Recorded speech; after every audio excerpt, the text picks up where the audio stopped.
say they have encountered poltergeists find the answers elusive and the questions haunting. Stories span from a quaint New England inn to a farm in the mountains of Oregon, where poltergeists captivate witnesses with noisy disturbances and physical activity. Patrons of a country music bar in Kentucky wonder if poltergeists are malevolent forces influenced by murder. While a scientist refuses to let fear stand between him and the true origins of poltergeist activity. Perhaps there are earthly explanations for poltergeist events, but to those who have witnessed these unnerving phenomena, they remain strange, sometimes terrifying, and completely unexplained.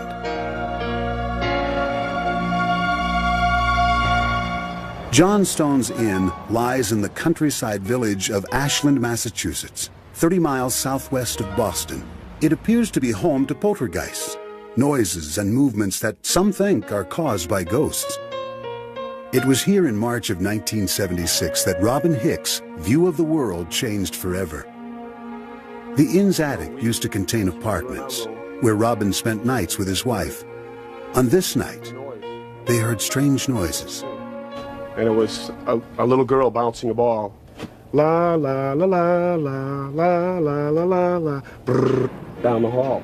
And I ran out the door and down the stairs and all around the building and checked every door, and it was closed. A couple of days later, a friend of mine who was walking by said, is your niece here the other night? And I said, no, why? He said, well, I saw a little girl looking out your window. Robin's was not the only account of the mysterious appearance of a little girl. They used to talk about the little girl who danced. And you'd come in the morning, and it's an old building. So you'd hear things, and you'd think, you know, it's creaking. I mean, normally that's what you would think. Well, this one day, it wasn't creaking. I don't think so. It was like really tip, tip, tip, tip, tip, like that. You'd listen, and you'd say, what is that? I guess it was a little girl dancing upstairs. The inn's owner at the time was beginning renovations. He noticed that doors, locked the night before, were found open the next morning. And lights, turned off, were later seen blazing in the dark. His staff was also encountering strange forces. One night after a busy night, all the waitresses were sitting around the table, and I was with them, and they were counting their tips and getting ready to go home. And the floors in the inn creak quite readily, especially when it's real quiet. You can hear it, and so when someone walks by you, you can hear the creak, and you get a little breeze that goes by. And we had that experience, but there was no one else in the restaurant but us. And they quickly gathered up their money and left that night. The staff at Johnstone's Inn began sharing their eerie stories of portentous encounters. My car was parked over there where that truck is parked. And I walked this way, and I glanced back up at the building just to see if there was anybody around. And I looked up at the window on the left-hand side, and I saw that greenish-white ball of light. And I went over to my car, and then drove up here, got out and glanced back up at the window, saw the light again, and then the light disappeared, and the room was dark. Some staff members claim to have had startling physical encounters with the spirit. Kitchen workers were relaxing one night when an unseen force startled them by levitating a pack of cigarettes and propelling it across the table. Similar stories of playful poltergeists began to flourish. Stories of lively forces mischievously pushing waitstaff in the basement. Of the sounds of footsteps. Of extinguished candles inexplicably relighting. And of the incessant strange apparitions. We would always close off this one particular room at one point in the night, and in that room I saw something go by the window. And it wasn't blurry or fuzzy or sheer as you would imagine a ghost to be. So I flung open the door and I said to what I thought would be a human, "Hey, what are you still doing?" And before I could finish my sentence, I noticed there was nobody in there. And unfortunately, I spun on my heel and got out of the room rather than enter it, because I know it's a friendly ghost.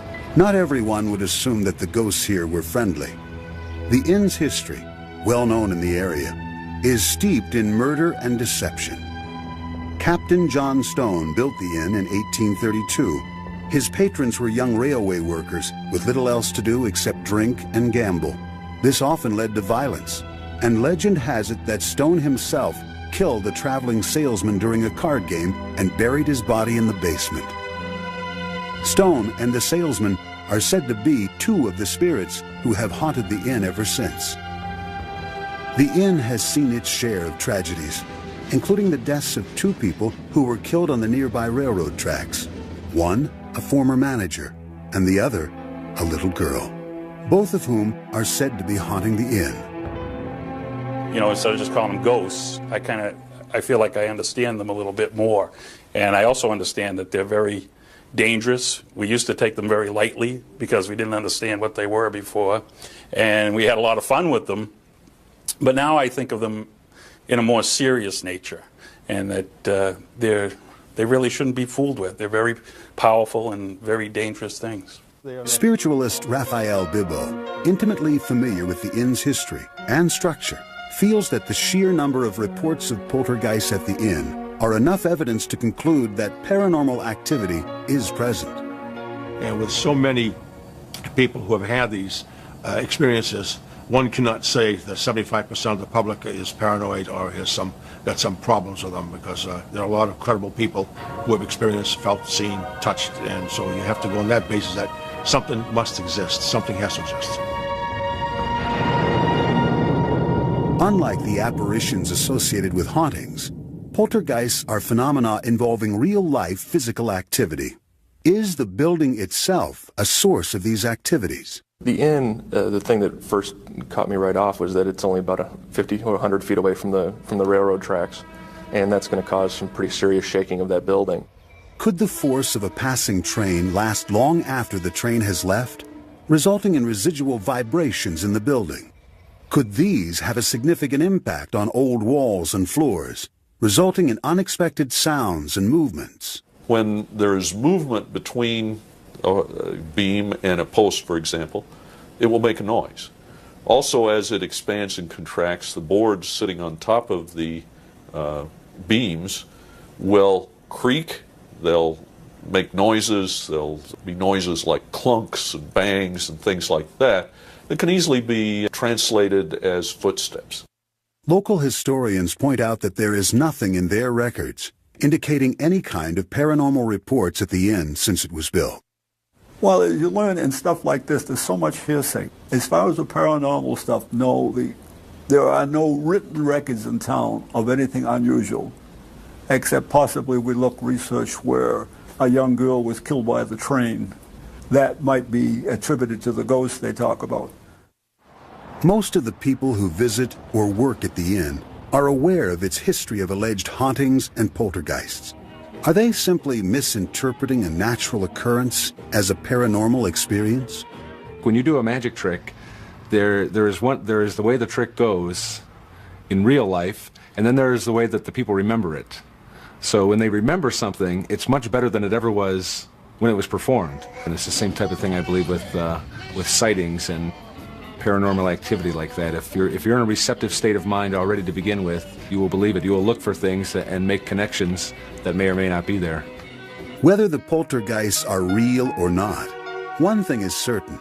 As long as the walls of John Stone's inn stand, the stories will never die. Many experts on paranormal events agree that children and adolescents can be magnets for poltergeist activity. Are children lightning rods for the paranormal? Frank and Jackie Walker raised their daughters Tara and Devin in a farmhouse in the Oregon mountains.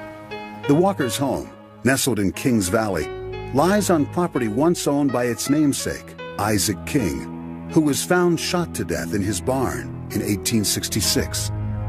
And there are three stories. One, the newspaper announced that he'd shot himself. But then another one said, well, no, it was an accident. And then the third one is that he was murdered by members of his family. No one knows. No one will ever know. Well-known local legend has it that King's ghost haunts the property on which the Walkers now live. As soon as they moved in, Tara and Devin immediately felt they were not alone in their new home. They sensed something immediately when we moved in. I remember Tara and Devin, Tara first, telling me that she heard things. She heard footsteps. And I just said, well, it's an older house. We had a new home before, and this is an older home, and there are noises that are unexplainable sometimes in older homes. But she said, Mom, I think there's somebody here because I hear footsteps. Devon, 7 years old at the time, told her parents that she also sensed an unknown presence. I just felt like someone was always watching me, and like I just noticed that doors were shutting, no one was there, things were creaking in the hall. It was just kind of spooky, and then all these other things started happening, and I just felt that there was something there. Her older sister, Tara, observed several strange events that led her to believe she and her family were surrounded by spirits. And I guess the reason I believe in ghosts because we moved here is because of all the strange happenings that have occurred. Doors slamming when no one's there, voices in the hallway when no one's there, footsteps when no one's there, stuff like that. Frank and Jackie dismissed these tales, concluding their daughters were anxious about their new surroundings. Then, one night, the parents experienced something unusual. During a dinner party, a guest uttered the word ghost. The TV came on, the water faucet started up in the kitchen full blast, and the cat food container was dumped in the middle of the utility room floor. We talked about it later, Frank and I, and we decided that we'd better listen to our children. The disruption seemed to be the work of an intelligent force with its own agenda. I remember my mom, she was getting mad at us because we were fighting over something. I can't remember what it was. We were fighting over the TV control or something. My mom said, go to your room, and when I went there, the door was locked to my room. The hinges were inside the door. There's no way anybody else locked it. My dad wasn't home.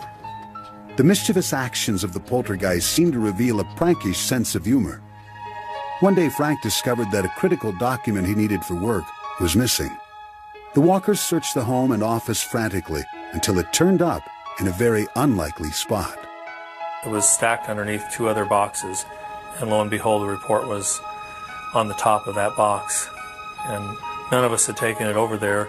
The girls have their own separate drawing area. There's no way they could have lifted the heavier boxes and inserted it. I had some angry words at that point. I asked the spirit to please leave us alone and stop hiding things. I actually just came out and said, whatever you are, please stop it. Frank's outburst appears to have transformed the poltergeist activity from mischievous to helpful.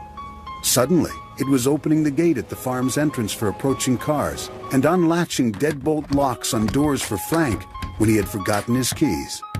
And he asked my mom and my sister and me if we had opened it, and we said no. So we hope it's the ghost who answered it. We think it is. Still curious, Frank and Jackie called on ghost hunters Dave Esther and Sharon Gill. Dave and Sharon use an array of devices to collect evidence of the existence of ghosts. I believe in ghosts because I've seen them, I've heard them. They're real. You can measure, you can use physical instruments, scientific tests that can determine the mass, the energy, presence. Supernatural is not natural occurring. You can document it, measure it. Everybody thinks you need special equipment to do this, and that's absolutely not true. You can even use Polaroid. I got a couple that had different sort of swirls. Miss Jackie has gotten several like that as well. But that one particular day, behind her daughter standing in the office, there was a misty. It almost looked like it distorted the center of the picture.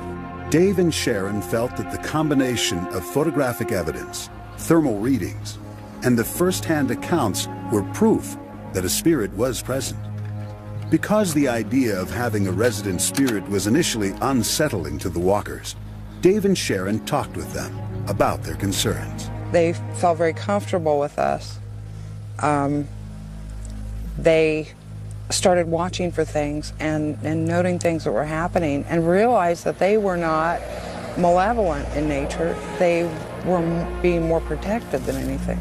Having spent years trying to quantify spirit activity and researching the history of paranormal outbursts, Dave and Sharon understand the potential connection between poltergeists and adolescence, something the girls find both comforting and exciting.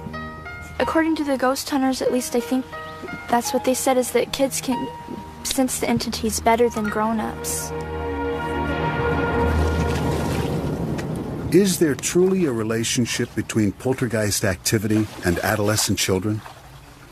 The classic poltergeist is a centre of funny physical happenings, particularly object movements and percussive sounds, raps and whatnot. The centre being around an individual, often an adolescent, but not always. It wouldn't be without parallel for a rather isolated family with several children to develop poltergeist phenomena.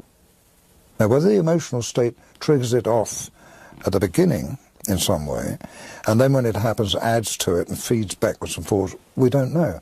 But the emotional state is in the person who's seeing the things around which they are happening. I don't think it's got anything to do with spirits at all.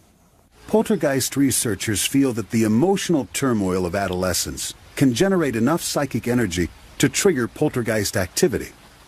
Psychologists argue that reports of poltergeists are simply people's misinterpretations of ambiguous situations. Possibly what is being taken as a poltergeist may indeed be a prank. In this case, where you have little girls, it seems to me that they started as a prank. They may even have started after that to believe in it themselves. It's the kind of game that you play, and you keep on doing it, and you get to a point where you kind of forget how it all started, and it takes on a life of its own. And it doesn't seem unlikely that you might be able to convince your parents of the same. Phenomena that seems to be centered around adolescence seems to reflect adolescence itself. Here we have little prankster things happening, doors opening and closing. Objects that should be in one place are found in another.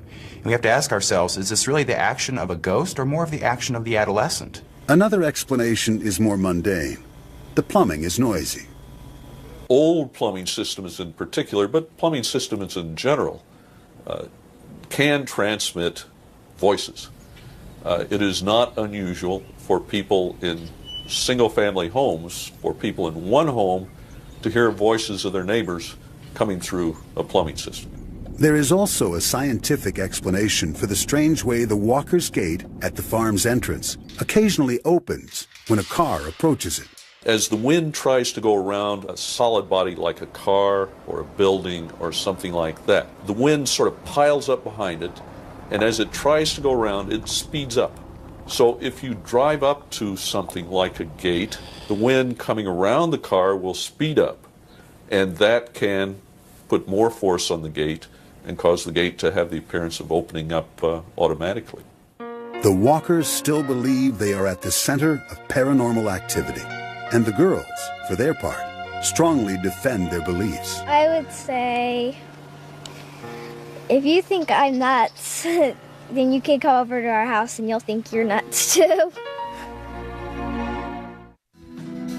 Love, murder, and betrayal, major themes in country music, are also the key ingredients to an ongoing series of poltergeist reports at Bobby Mackey's Music World, a popular honky-tonk in Wilder, Kentucky, across the river from Cincinnati, Ohio. Country singer Bobby Mackey opened the club in 1978. His wife, Janet, pregnant at the time, was apprehensive about the move. When she first saw the building, she sensed a malevolent force. I was hesitant about even wanting a nightclub to begin with. But when I saw that door open by itself, that freaked me out. But when we got inside, the lights kept coming on and off by themselves, and I could hear people talking. Shortly after the Mackeys began renovation of the club, Janet claims she was physically attacked by a ladder. And here comes this ladder. It was like somebody walking right toward me. And then when it got almost right directly toward me, in front of me, it started falling toward me. And then when it did, Carl grabbed me and jerked me out from under it, and it fell. And if I hadn't stopped and done what I'd done, got her out of the way, that ladder had marched up and actually tipped over by itself. I could not find an explanation for that. I know there was something evil here. In the 1930s, a woman named Johanna committed suicide here after the murder of her lover, a singer named Robert Randall.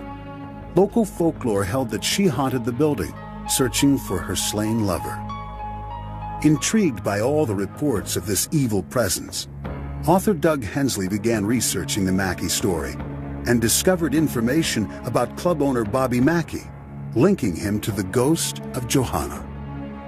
When Bobby Mackey was born, his mother named him Randy Mackey. not Bobby Mackey, Randy Mackey. His baby book today still says Randy's baby book on it. She suddenly changed his name to Robert Randall Mackey. Janet Mackey was terrified that Johanna's ghost thought her husband was Robert Randall reincarnated, and that Johanna could be jealous enough to do harm to Janet. While cleaning the upstairs apartment, Janet heard voices telling her to get out of the building, then felt invisible hands push her to the top of the stairs. So I struggled and pulled, and I got loose from it, got to the top of the steps, and I was at the top of the steps. I was pushed down them, and I grabbed the rail as much as I could going down, because I was, like I said, I was pregnant. Protect myself, and I fell flat down on the bottom, looked up, and I saw some kind of an image. I couldn't tell if it was really a person or what it was. I couldn't tell. Carl Lawson used to reside in the upstairs apartment where Janet was allegedly attacked, and he has his own recollections of mysterious happenings during the time he lived there. We used to have a jukebox. We'd unplug it, and I can remember on occasion being upstairs, almost sound asleep, and this real old song, Anniversary Waltz, would come on. And there's nobody in here. And I come downstairs to check everything out. The jukebox was unplugged, but I know what I heard upstairs. Anniversary Waltz. It was always that same song. Despite the disturbing ordeals reported by Janet and Carl, Bobby Mackey insisted that there were no such things as ghosts. I had every dime I had stuck into this place, and I had to make it work, and I didn't want any silly ghost stories going around, keeping people away from here. I wanted positive things, not negative things, and I was, country music is my life, and I don't want to hear about no ghosts. Just be quiet. Janet Mackey remained steadfast in her belief that something dangerous lurked in the shadows of Bobby Mackey's music world. When I was by myself, that's when I was really, really scared. But now I can feel it in the air. I can feel her tension around me. I can feel her, her vibes and stuff like that. I can tell she's around somewhere, and she doesn't want me around. Inspired by Janet's obsession with the ghost, every night, Bobby performs his biggest country hit, Johanna. Johanna, Johanna, are you in here? Looking for a lover after all these years. Johanna is not the only ghost said to be haunting the club. One of northern Kentucky's most notorious murders took place near the site. In 1896, two men, Alonzo Walling and Scott Jackson, killed Scott's pregnant girlfriend, Pearl Bryan. They allegedly buried Pearl's head in the basement well, perhaps hoping it would be washed out through the drain and into the nearby Licking River. Legend held that the ghosts of Alonzo, Scott, and Pearl could be heard walking and arguing throughout the club.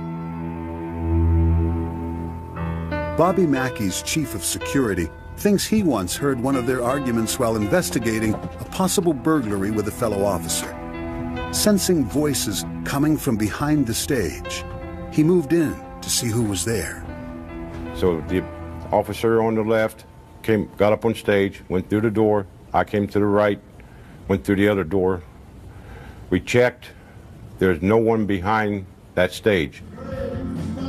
Ever vigilant for reports of the ghosts, Larry was on duty at Mackey's one night when local resident Rich Lawson came to dance. The night Rich unexpectedly became part of the legend. So I was tightening my collar clips up to make sure they would not come off on the dance floor, and I was just humming and singing. I was just real hyper and real primed and ready to dance. And a garbage can right beside the wash basin was sitting there, and it took violently off and slammed right up against the partition wall of the commode. And I turned around real violently, wondering who's gaming with me, what's going to happen. What Rich saw shocked him. There before him stood the image of a man, dressed in clothes from the turn of the century, complete with handlebar mustache. He never hit me, never punched me or nothing. But the bathroom was so hot, I was just trying to gasp for breath, and I was trying to get out of this bathroom, and I made it to the hallway in the bathroom. And I just got so weak, and I went completely unconscious. Larry Hornsby heard the commotion and found Rich's near lifeless form on the floor. When Rich awoke, he was terrified.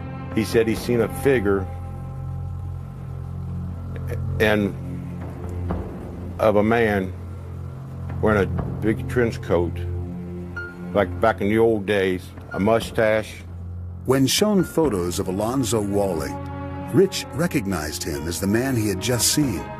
Even more frightening, he recognized the face of someone else in a photo of Alonzo and Scott's hanging. On the gallows in 1897, there's a judge and a preacher. I take my hat off, I resemble that preacher standing on the gallows holding the Bible. Though Rich continued to be haunted by his experience, and he is aware of some kind of danger at Bobby Mackey's, he refuses to back down. I got this feeling that the evil here wants me away. I'm intruding on them or something like that, and they're trying to push me away. I'm not going to leave, because I love country music, and Bobby Mackey's a great country music singer, and I'm a danceaholic. I love to dance. While Rich thought he was a target of malicious intent, Larry Hornsby felt it was his destiny to help save Rich and the others at Bobby Mackey's from Alonzo's angry ghost. So what my theory is, he wants me out of here. He'll do anything possible to get me out of here. But, like I said, he was evil, I'm good, and we're battling each other. Janet Mackey, however, was certain that strange occurrences at Bobby Mackey's Music World targeted her, and her alone. I think it's a personal thing. I really do. Nothing's ever happened to Bobby. Nothing's ever happened to my children. It's just me. As far as family, you know. Other people, yeah. But I'm talking family. Nothing's happened to my girls. Nothing's happened to him. It's just happened to me. So therefore, I feel that they're just after me. The regulars at Bobby Mackey's all felt that they were part of a struggle between good and evil, and they turned to a psychic to confront the evil poltergeist. When confronted by poltergeist activity, most people feel helpless and misunderstood. For people at Bobby Mackey's Music World in Wilder, Kentucky, the battle had become intensely personal, and they turned to a psychic for help. I was born with psychic abilities and with the gift of healing. I have clairvoyance, which means that I can see visions or images, and I can hear spirit talking to me, which is clairaudience. Bodine claims to have established contact with 4 major ghosts: the 2 pregnant women, Johanna and Pearl Bryant, and Pearl's killers, Alonzo Walling and Scott Jackson. Echo's first visit was particularly unnerving for Janet Mackey. We were sitting in the casino room, which is now the bull room, and she looked at me and she goes, I see Johanna behind you. And I thought I would die. I said, now you gotta be kidding me, right? No. She's standing right behind you. 3 years after that terrifying first visit, Echo is still able to converse with the ghosts at Bobby Mackey's. We're gonna go talk to Scott and Pearl, see if they'll go too. And even if they don't, I think you should just let Alonzo take you by the hand and take you over to the other side with him, okay? I'm standing right over there. Pearl, listen to me. Listen to me. Nope, she won't.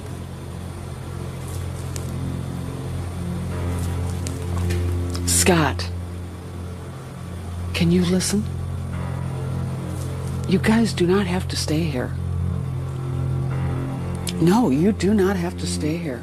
After these conversations, Echo is drawn to the basement well, which according to local legend is a portal to hell. So you want to say there was weird things that happened in here to people, women.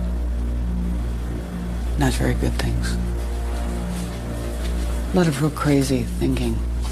A lot of crazy behavior went on in here. I believe that's like a vortex. I believe whatever evil comes from here, it comes right out of there, right from hell. I believe that's an entry point.